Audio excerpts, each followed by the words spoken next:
Rahayu, Rahayu, Rahayu Sagung Dumadi, Om Swastiastu, Namo Buddhaya, Salam, Hong Wilahing Mastono Mosidam Sekaring Bahan Langgeng, Hong Ulun Basuki Langgeng, Langgeng Basuki. Assalamualaikum warahmatullahi wabarakatuh.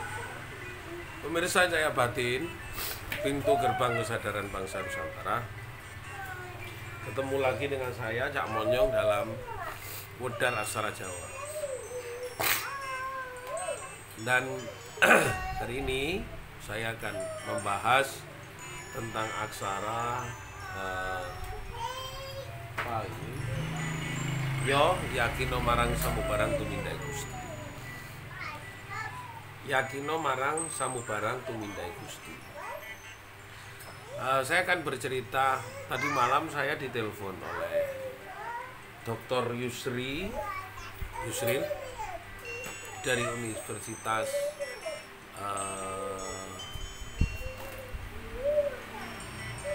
Brawijaya Malang.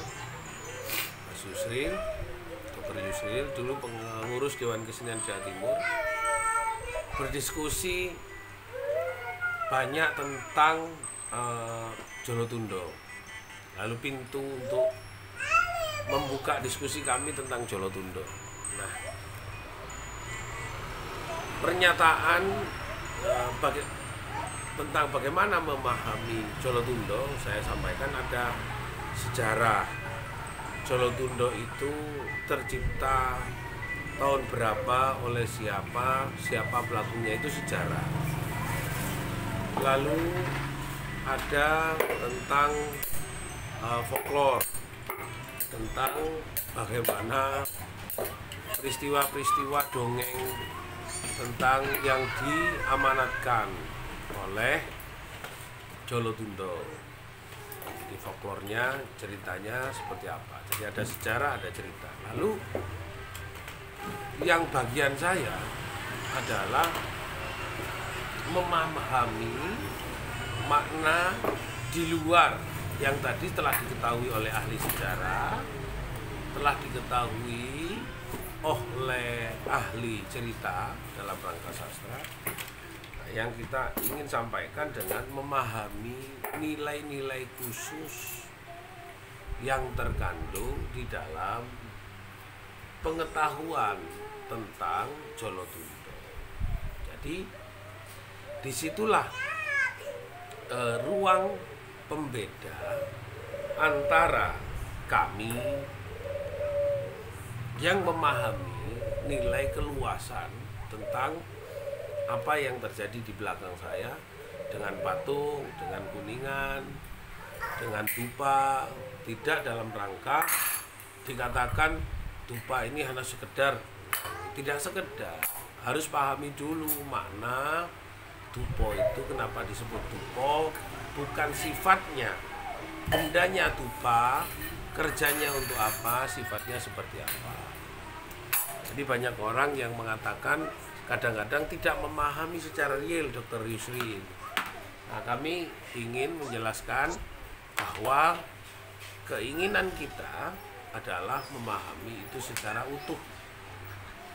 Tidak hanya sekedar pengetahuan materialnya, jadi diriset secara bendanya, tapi ada yang diriset secara sifatnya dan diriset secara perintah sebagai materi kerja dari apa yang diamanatkan dan yang terkandung dari sifat dari benda tersebut. Ada sifat dari benda tersebut. Ini kalimat ini sebenarnya apa yang diamanatkan berarti kerja atau perintah dari sifat, jadi kata sifat atau sifat dari barang tersebut dari benda material itu sendiri.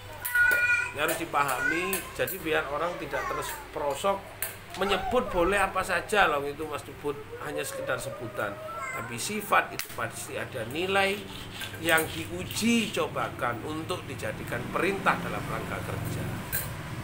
Jadi Airlangga sebagai putra Pusendo menunjukkan badan yang sempurna, mengajarkan kehidupan dengan mertuanya Siwa, Garasakan dan Dharmawangsa Samarawijaya.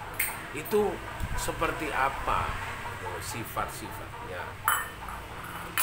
Lalu ketika dalam sana orang mengatakan itu tempat suci, iya, tempat di dalam ruang orang untuk menjelaskan tentang sifat-sifat penemuan dari ilmu pengetahuan yang tinggi. Karena itu dijadikan tempat sakral untuk berdoa, hening, suci, tapi tidak dalam rangka mencari satu-satu di luar dari konteks ketuhanan, di luar dari konteks keilahian, di luar konteks Sang Maha Pencipta.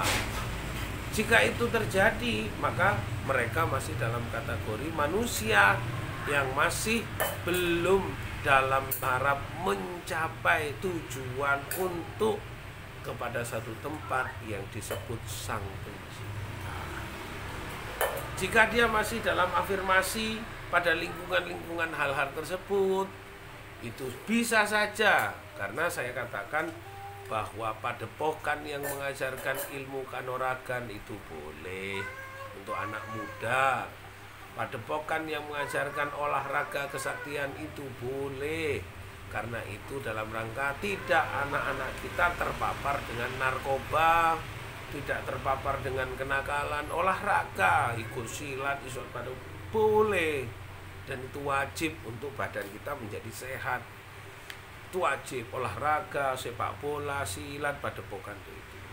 Tapi ketika kita sudah tingkat tua, maka tidak mungkin, sudah penyakit juga banyak, mau silat dengan siapa? Ajarkan nilai-nilai kehidupan yang sempurna. Jangan berkumpul dengan sesuatu yang hanya mencari keuntungan dari sesuatu yang tidak nyata-nyata. Itu ada di dalam kenyataan hidup, tapi itu hanya persekutuan cara berpikir kita. Jadi yang membuat takut ya pikiran kita, yang membuat sedih adalah produk pikiran kita, yang membuat kita jadi budrek ya pikiran kita, yang membuat kita lupa ya pikiran kita. Maka lepaskan semuanya, pasrah marang Gusti, maka itulah yang disebut dengan aksara yo yakino marang samubarang tumindai Sang Hyang Dumadi. Jadi apa yang menjadi semua kodrat kehidupan ini adalah perintahnya. Walaupun hari ini saya kecantol, tidak apa-apa, besok sumama bisa sempurna. Kalaupun kemarin saya bisa jadi kecantol, besok mungkin semuanya bisa sempurna.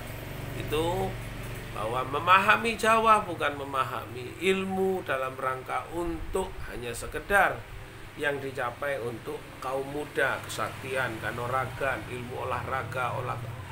Itu haknya anak muda, haknya warga bangsa saya yang saya cintai. Anak-anak muda itu punya hak. Tapi yang tua mari ajarkan kebaikan, yang tua ajarkan nilai-nilai kemuliaan dan kesempurnaan. Jangan ngigau mengajarkan kejelekan untuk mencapai kesempurnaan. Terima kasih. Rahayu, Rahayu. Om Shanti Om. Om wilahing mastana masidam sekaring kawan. Om ulun pasuki langgeng. Salam. Wassalamualaikum warahmatullahi wabarakatuh.